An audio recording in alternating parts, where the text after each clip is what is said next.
Now, we've done a quantum leap from integration to scope.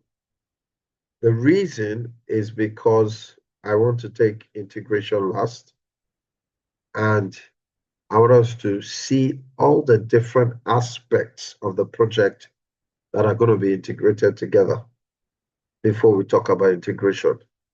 Because integration is where all our plans, all our resources, all our processes are put together in one central document, and that's the project management plan, and then we manage the project holistically. So instead of starting with integration first, I usually prefer starting with the knowledge areas so that when we get to integration, you know what we're integrating together. We're integrating scopes, schedule, cost, quality. And this is how you should think about your project as well. That your project has components, you have to plan each knowledge area and then find a way to bring them together so that they align and they're seamlessly aligned to help you achieve project objectives. So we're going to look at scope management and we're going to try and complete it.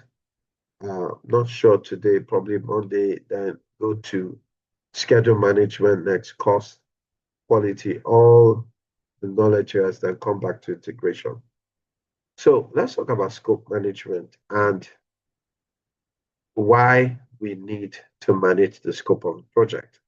Now, we've talked about triple constraints earlier, and that is scope, time, and cost. And these are the major constraints. Okay, let me rephrase it. These are part of the major constraints that we have on a project. Now, why do we need to manage scope? What happens if we don't manage scope in light of the triple constraints? What will happen to your project if scope is not managed? If several stakeholders are making changes to scope, what is likely going to happen if the other parameters don't change with scope? What's likely going to happen to our project if you mismanage scope in light of the triple constraints? What's going to happen to your project?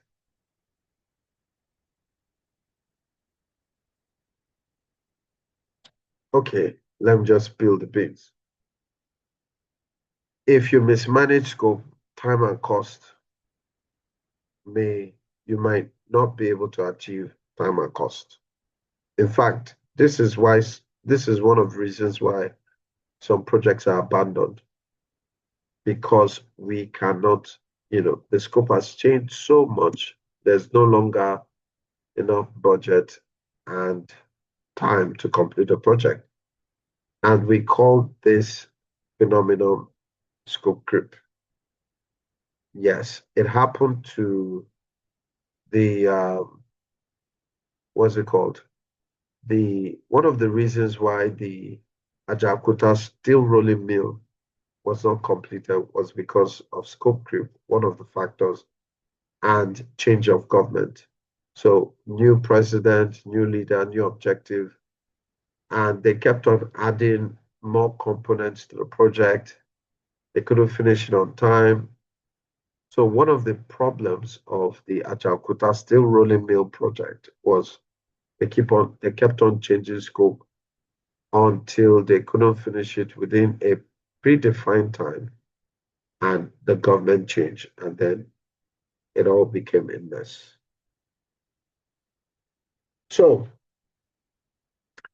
let's take a look at a picture, and this picture is the one on the left. So I'm going to draw a box, and I'm going to explain some concept about scope, or what we mean by scoping a project and the major problems we have in scoping a project.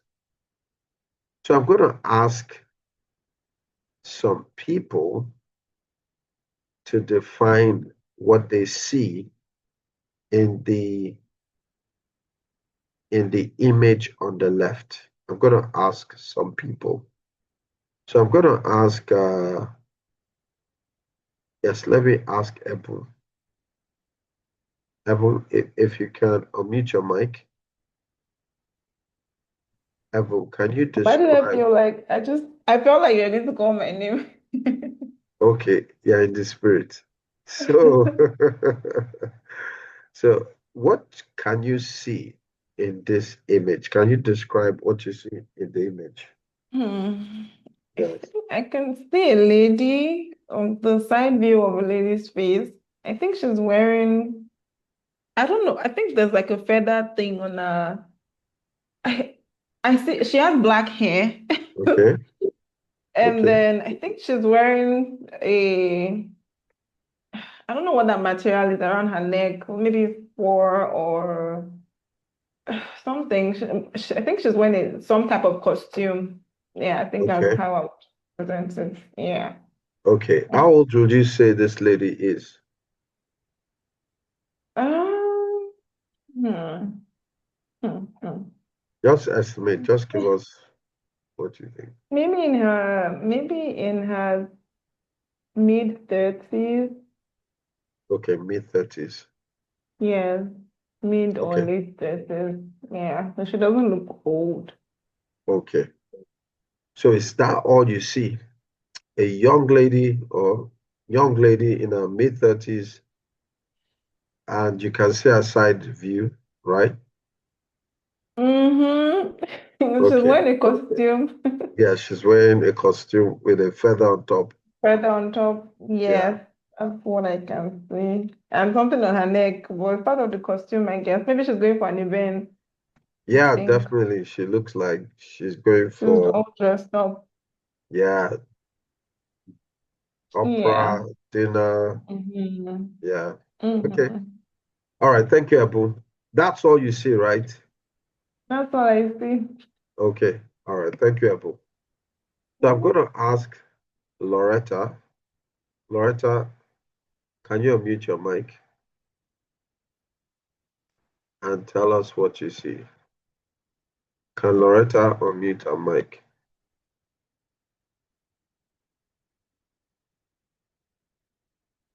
Okay. If Loretta is not available, I will ask Titi to unmute her mic. Titi, please, if you're available, unmute your mic. Okay, good evening, everyone.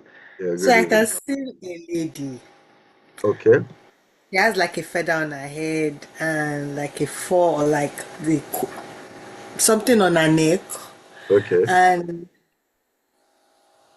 at the other side, I can just see like two eyes, but I can't see. I'm not still seeing a face, but I can see a chin. Okay. So that's what So, I'm saying from here. okay.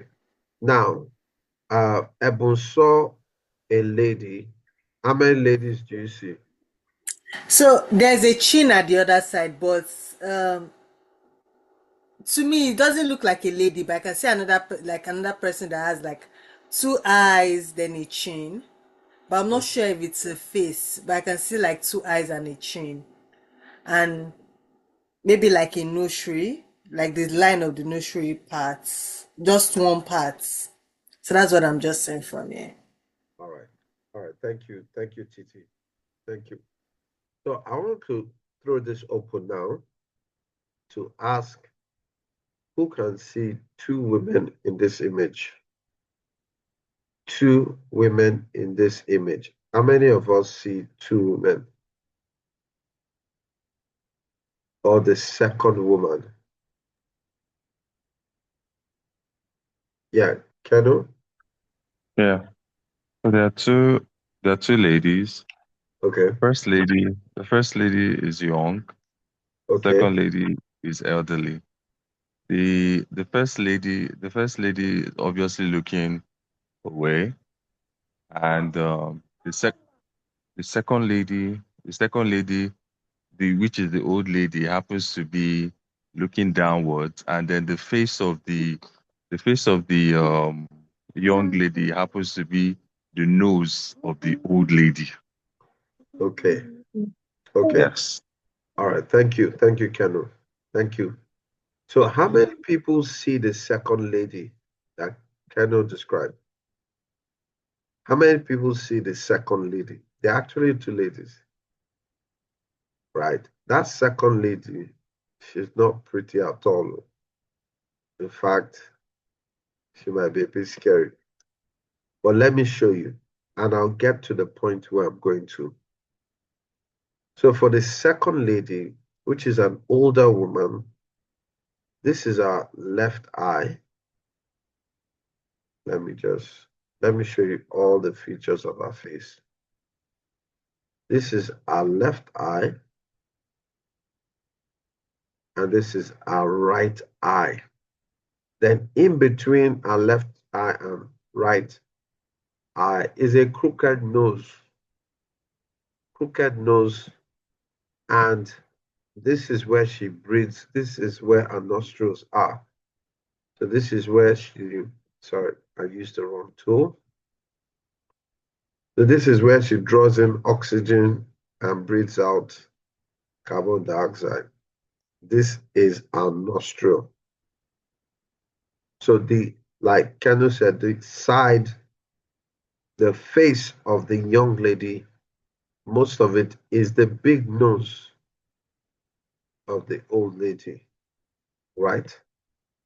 And then where we have the necklace is actually the old woman's mouth. And then below is the old woman's sharp chin. How many people can see the old lady? How many people? Ebu, can you see the old lady? I can't see any old lady. I even just put in the chat that maybe Kenu has seen this picture somewhere else. I don't see the old lady. Maybe it's just me. I'm not good at all this kind of things. So Okay. Okay. Let me. Okay. Okay. Just imagine the old lady is like staring at us. Now, imagine this is an eye that is looking, it's as if she's looking somehow at us. She's aware that we're talking about her, and so this is an eye. And how will I put it? She's looking she's looking down, but at the same time, she's aware that we're seeing her. If you can imagine this as an eye, you probably see the old lady, right? This is her eye, this is our left eye, this is our right eye, and this is our mouth. She has thin black lips, and then this is her chin. If you look closely, you see it. Yeah. Okay, I don't know how many people have seen her, but my point is this. It's okay. Yes, Abel has seen it. Yes. So this is a thin mouth. This is a long chin. If you've watched Hansel and Gretel, she looks like a witch. Let me just put it that way. So what does this picture have to do with project management? Is this. Now, imagine that two people in this class see two different women. So one person sees the younger woman. She's quite easy to see. And another person sees the older woman. And they start talking about the image. And one of them says, I guess I'm sure the woman is pretty. Now, the one that sees the old woman will say, what do you mean pretty? What's your own definition of pretty? Maybe she was pretty before, now she's not pretty. And then you just find out that they're almost going into an argument. And it is when they get to into the middle of their conversation, they just realize they are seeing two different things. This is one of the issues with scope on projects. when stakeholders do not see the same thing, it usually causes problems on projects.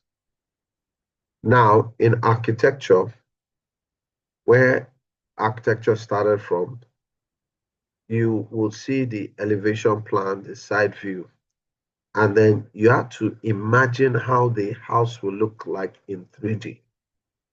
Thank God technology is much better now, but sometimes the client will approve a design that, and it is until they get to construction, they'll just realize, but this is not what you design now. I didn't, and then that's when we just realized that they were not on the same page. And that this happens because we are seeing the same thing from different points of view. So when people don't have the same understanding of scope, they're usually going to make mistakes on a project, which costs money to correct. So one of the jobs you have as a project manager is to ensure that everybody's seeing the same thing. If you type scope creep on the internet, you'll probably see this table. And this drives home my point exactly. Now, let's look at each frame so that you understand what's going on. This is how the customer explained what they wanted. This is what the customer explained. But immediately, this is how the project leader understood it. The first key stakeholder is seeing it differently. This is how the business analyst designed it. This is how the programmer wrote it. This is how the business consultant described it with big words, big grammar. This is how the project was documented, no documentation.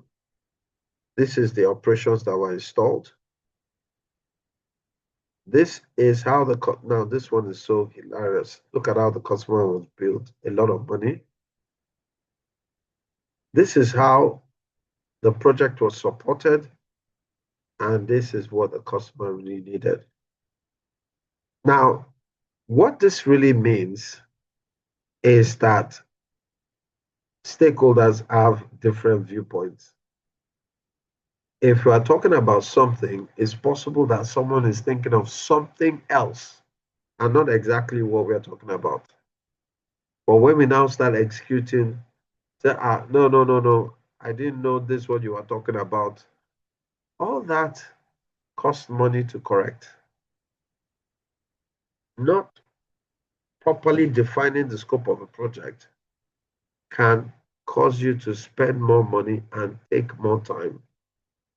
And this is what we call scope creep, especially when scope deviates so much we can't correct it anymore. So this is why you need scope management. First of all, we have to properly define scope and ensure everybody's on the same page before we start executing the project. Without properly defining the scope, we're going to have confusion when we go into execution. And that's what the scope management processes are all about. And we can see them all together here. So the first process is to create it's called plan scope management. And it's the process where we create the scope management plan and the requirements management plan. The next process that we're going to talk about is called collect requirements. Collect requirements is where we document the requirements of stakeholders, and we can use a tool called requirements traceability matrix to ensure that all requirements that are related are captured and tracked together. Then after we've collected requirements, we define scope and write a project scope statement that describes everything that will be in the project. right? And the ones that are not part of the project. We create what we call the work breakdown structure, and the output will be the scope baseline. Then, when the project goes into execution, we'll talk about validate scope and control scope. Validate scope is where we formally accept the work that has been done or reject it. Control scope is where we make changes to the scope based on approvals. So scope knowledge area consists of 6 processes. 4 out of the 6 processes occur in planning, which means we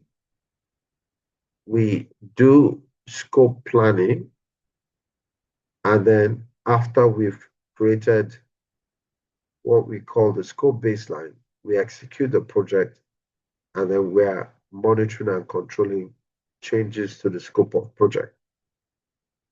So let's go into this so that we can start appreciating the processes. Now, we have entered into the processes and knowledge areas, and this is the format until we finish waterfall and then go into agile. So let's look at some key concepts before we start talking about the processes, and it will really help us. So we have what we call product scope, and product scope refers to the features and functionality that characterize a product, service, or result. Right? So what do we mean by product scope? They are the features and functionality that characterize a product, service, or result. So let's talk about iPhone 17 Pro Max. Now, anytime you describe the features and functionality of iPhone 17 Pro Max, that is the product scope. That is the product scope. The project scope, on the other hand, is the work that we perform to deliver the product, service, or result. So let me give another example to contrast product scope from project scope. So let's say you have a client that wants to build a hotel. When we look at the features and functionality of the hotel, we're describing the product scope. So what does the hotel have? So the features of the hotel has elevator, it has jacuzzi in every room, it has a lawn tennis, it has, when we describe all the features and facilities of a hotel, we're actually talking about the product scope, because the hotel is a product of the project. But project scope is the work to be done to create the product. So in the case of the hotel, the project scope will be to design and build. That's the work we need to do. The work we need to do is to design and build the hotel. I hope this is clear. Product scope talks about the features and functionality of a product. Project scope talks about the work we need to do. That's why if your product is a hotel, the work you need to do to create a hotel will be to design a hotel and build it. That's the work. Now, completion of the project scope is measured against the project management plan.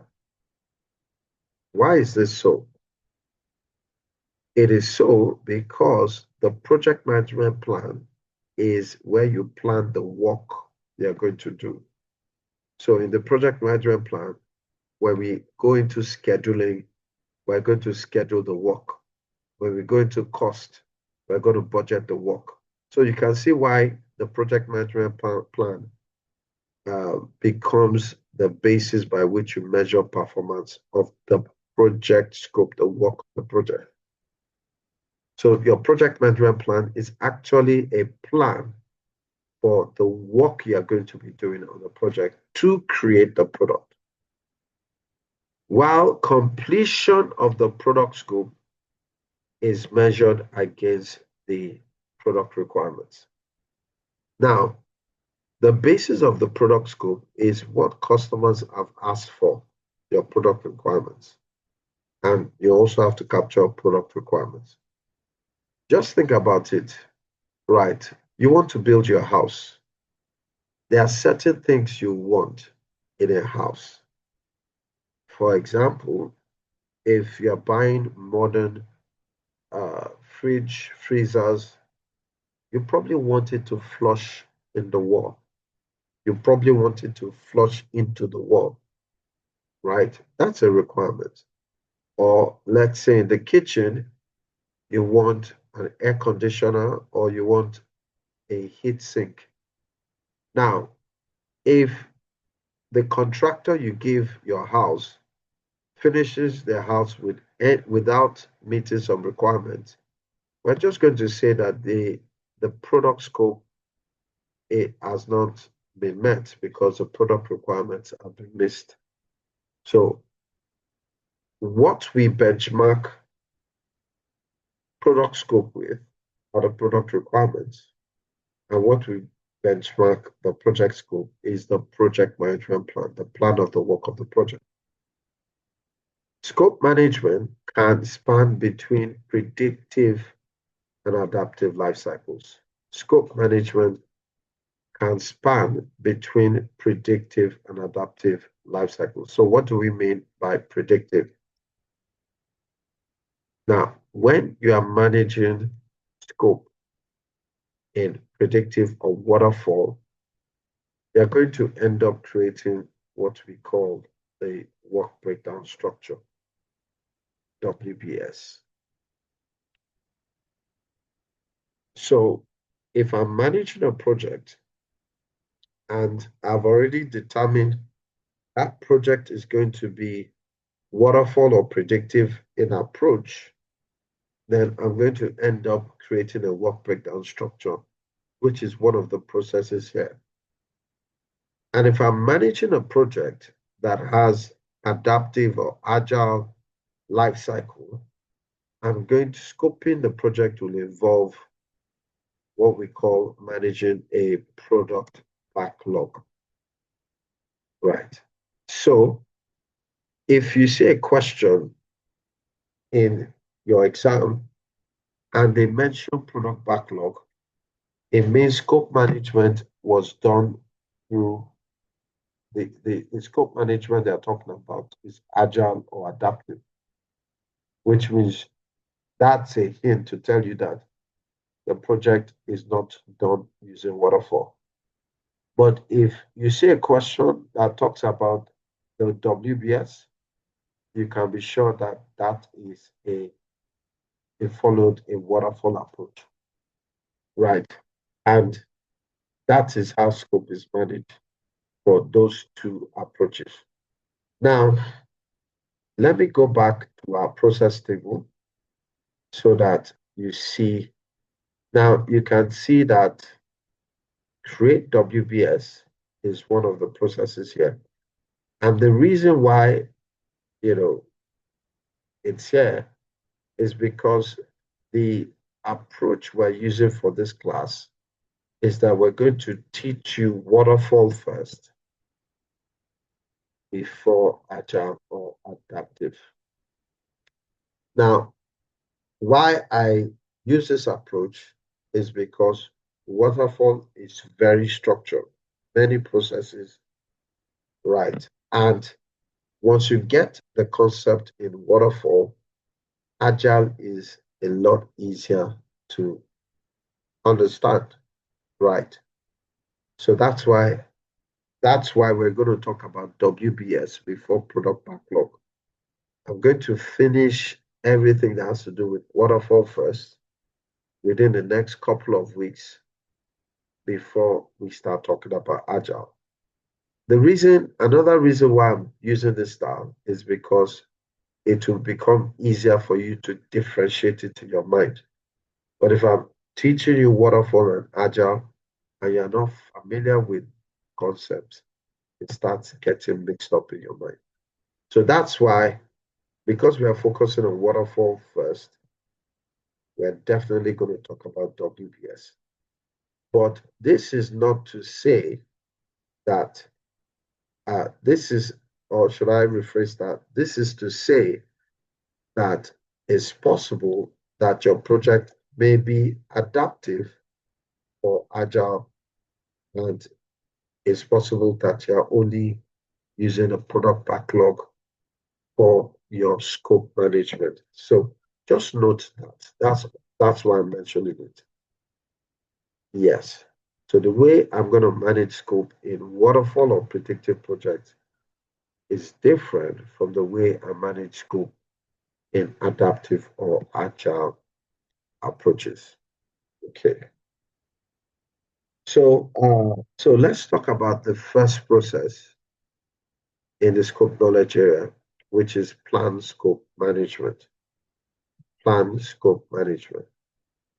So what is this process all about? This process helps us to create a plan that documents how the project scope will be defined. Let's pay attention to the verbs. So when you plan the scope management, the scope management plan should do what? It should determine how scope will be defined, developed, monitored and controlled, and verified. Of course, our next case study will be showing the application of this. Why do you need a scope management plan? Why?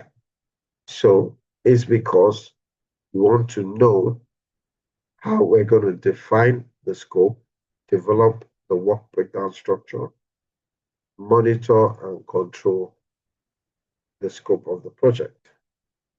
That's the job of the scope management plan. The main advantage of this process is that it provides guidance and direction for managing scope throughout the project. It starts with a review of the material in the project charter. So that there's no confusion as to what needs to be done, we start with the scope management plan. And what does the scope management plan do? It helps us to state how scope definition will be done, how we're going to develop the work breakdown structure. Now, this is exactly how it manages the scope. We have steps and procedures to follow, or should I call them processes, that ensure that we end up on the same page. Now, I also want to show you, if you look at the verbs, defined, developed, monitor, and control. Let's go back to the processes. We said the scope management plan will help us to look at scope management plan, will help us to define, develop, monitor, and control. Can you see? It's actually talking about all the other processes, how we're going to manage the processes, and that's the goal of the scope management plan. So the moment you create the scope management plan, you have a direction on how these other processes will be done. That's exactly what it is. And of course, I'm also going to share a template of the scope management plan so that you know what it looks like. So let's move on, right? So how do we plan? How do we create this scope management plan? So the first thing is we look at the project charter. Now, the project charter has the high-level requirements, project description, key deliverables, assumptions, and constraints. And so the project charter serves as a reference to the scope management plan. It serves as a reference, right? So we start with the project charter. Every knowledge area references the project charter because this is the first high-level plan you create. So we now want to create the scope management plan, and we look at information about scope within the project charter. The next document that's an input is the quality management plan. And the reason why the quality management plan is here is because this is where the quality policies and standards of the company is. And these standards and policies can influence the scope of the project. Then we have the project lifecycle description. And this is the description of the phases of a project from start to completion. So when planning for the scope of project, we can look at the different phases of your project and determine how you're going to manage each phase. Then we also have what we call developmental approach. Now, developmental approach is where we decide which approach we're going to use in the project, whether we're using waterfall, agile, or hybrid, right? Depending on the nature of your project. Now, let me talk a little bit about how you select an approach. 2 days ago, right, in the recording I sent, we talked about developmental approach, things to consider. If there's a lot of uncertainty in your project, it might be better to use agile, right? If the type of work is industrial work, maybe a construction, aviation, it might be better to use waterfall. So as of this point, right, we should have known the approach, whether it's waterfall and agile. Now, let me just explain a little bit about the two approaches so that you can appreciate them better. So we have waterfall. Waterfall is also known as traditional project management. It's also known as, predictive. It's also known as plan-driven. And sometimes we can also call it sequential. Now, what's the other approach? Let me put them side by side so that we can appreciate their names. So we have, on the other side, we have agile. Agile is also known as incremental. It's also known as adaptive. It's also known as change-driven. Okay.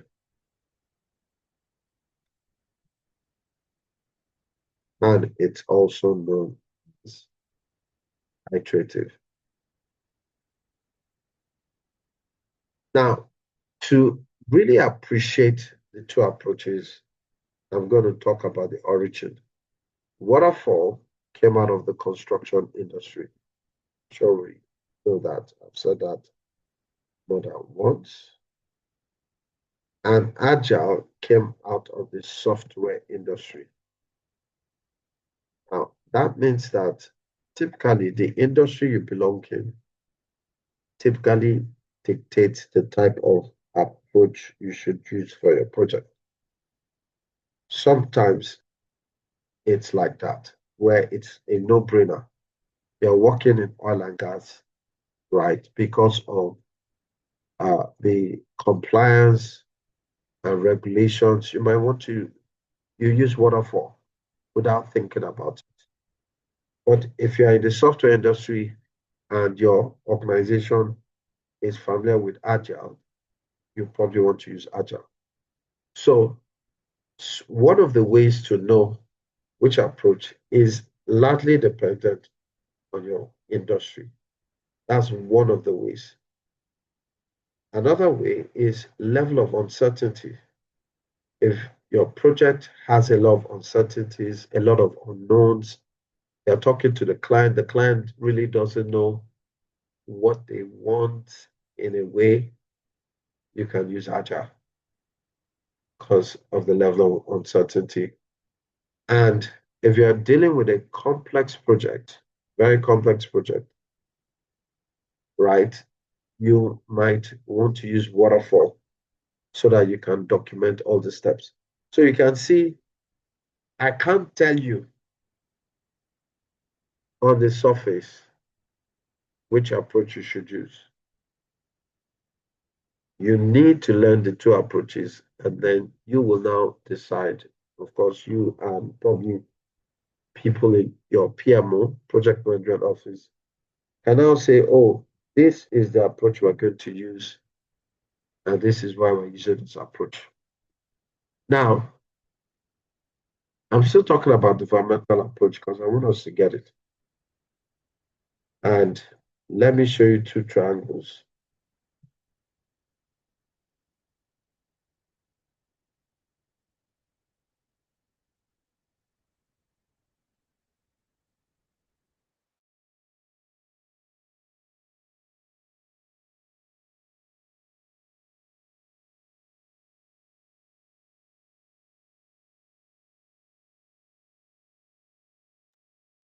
The first triangle represents waterfall.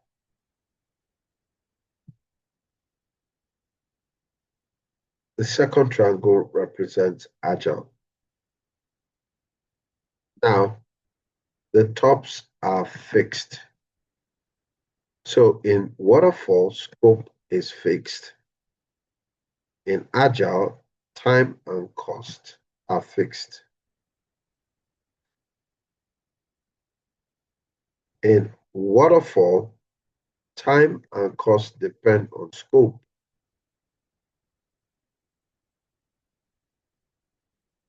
Time and cost depend on scope. In agile, scope is dependent on time and cost.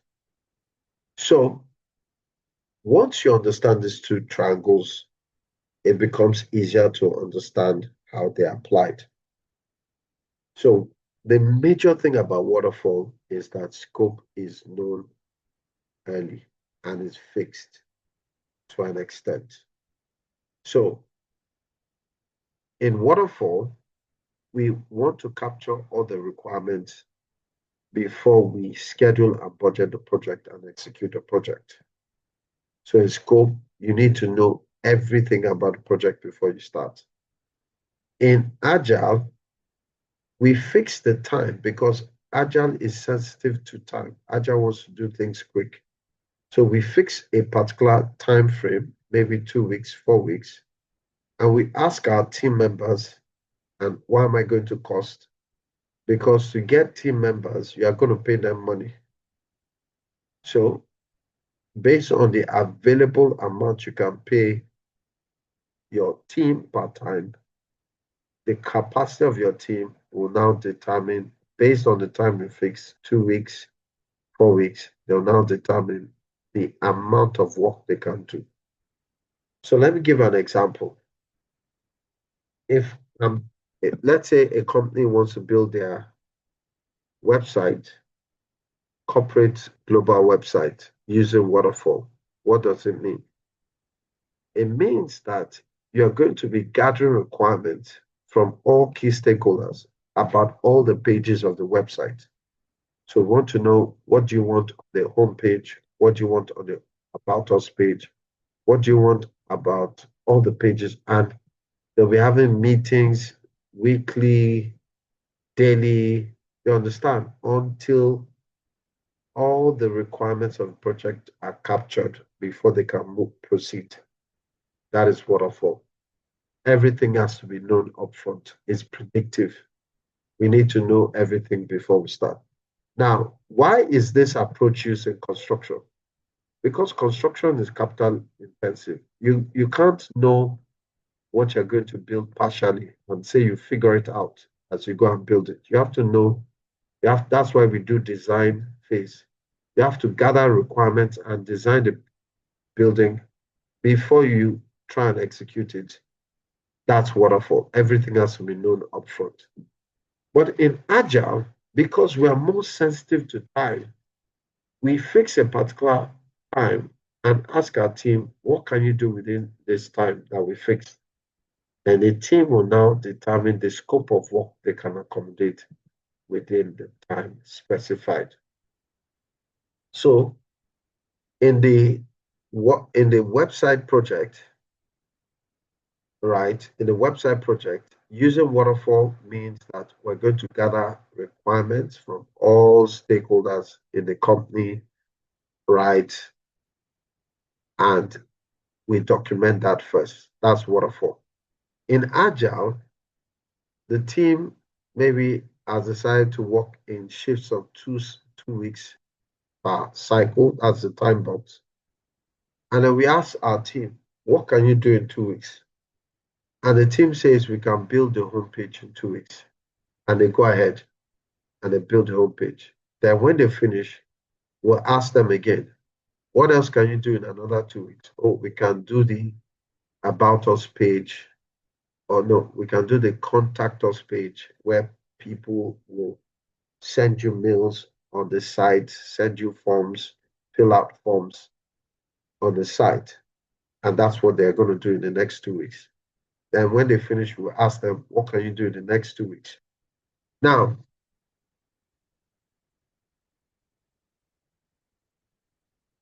this using waterfall, the challenge with waterfall is that it takes time to scope your project. It takes time to scope your project.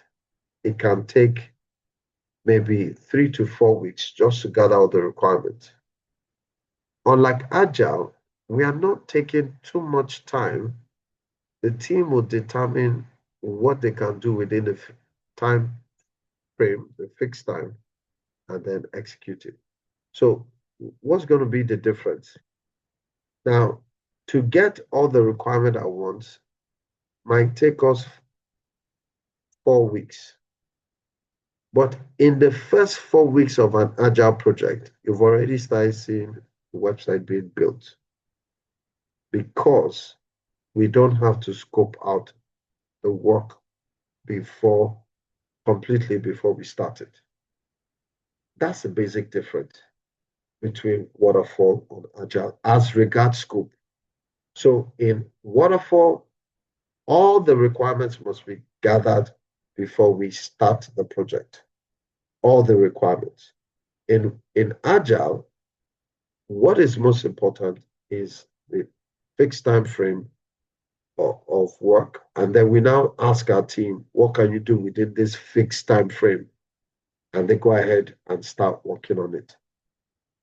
So both approaches would give you different results. Agile will start fast.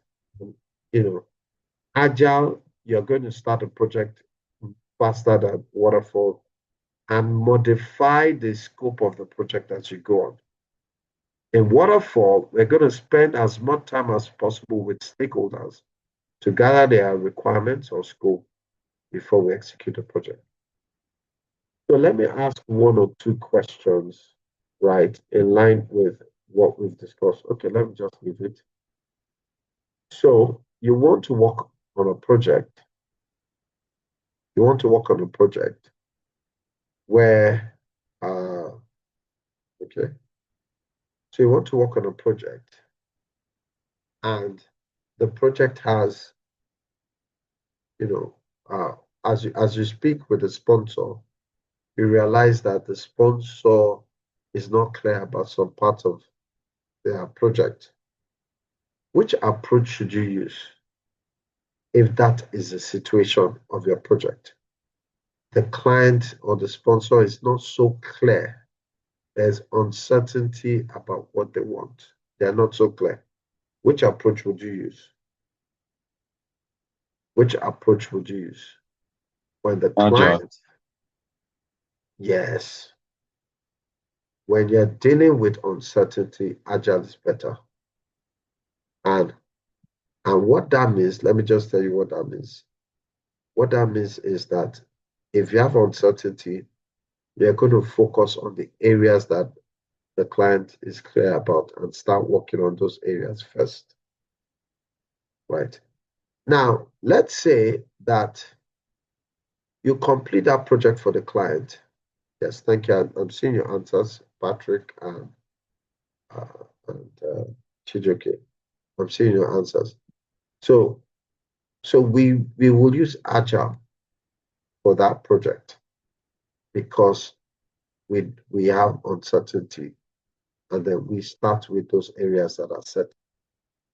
Right, we use Agile approach. Now, imagine you have completed the project and an organization has asked you to replicate that project for them. They come and meet you and say, this project, we want you to do the same thing for us. Exactly the same. Which approach should you use? Can someone help me? They want you to replicate something you did using an agile approach, and there are not going to be changes. Which approach are you going to use? Waterfall. Yes. Waterfall, because everything is now known. Scope is, you know everything now. Scope is clear because the client is telling you, just repeat it. So the scope of the project has been defined to the fullest. Just use the waterfall approach. Which approach would you use if you are sensitive of your budget? If you are very sensitive of your budget, which approach would you use? Agile. Okay, I think, were both answers agile? Yes. Okay. So waterfall might be better.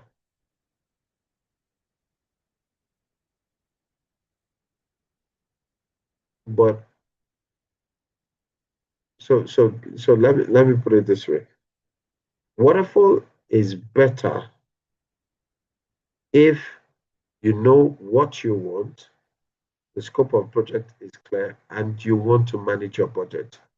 Is waterfall.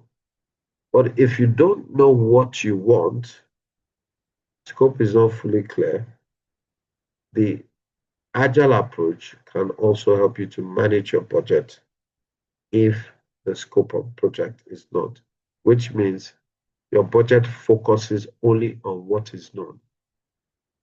Right.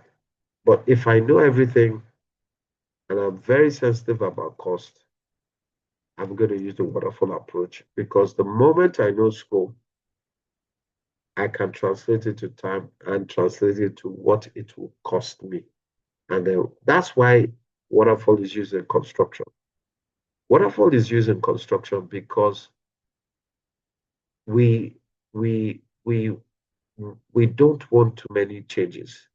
Too many changes means a lot of money in a construction project. So that's why we spend time scoping the project so that we don't have much reason to adjust the budget. Right. That's why waterfall tries to define everything upfront. So that's it. So let's take a 10-minute break. And today we're also going to have, we're not going to use the full 2 hours that I've already taken, but we'll have a 10-minute break. Then I'll just, probably continue for some time and then we will call it a day. So let's take a 10-minute break and we will continue. So I did all this just to tell you about developmental approach and that it would have been decided by the time you are doing your scope planning. Because if it's not decided, then we're not sure whether we're going to use the work breakdown structure or we're going to use a product backlog. So a developmental approach would have been decided before you start scoping your project. Right? I'm just trying to explain some of the considerations we have before doing this. All right, so let's go for a 10-minute break, and when we come back, we will continue from there.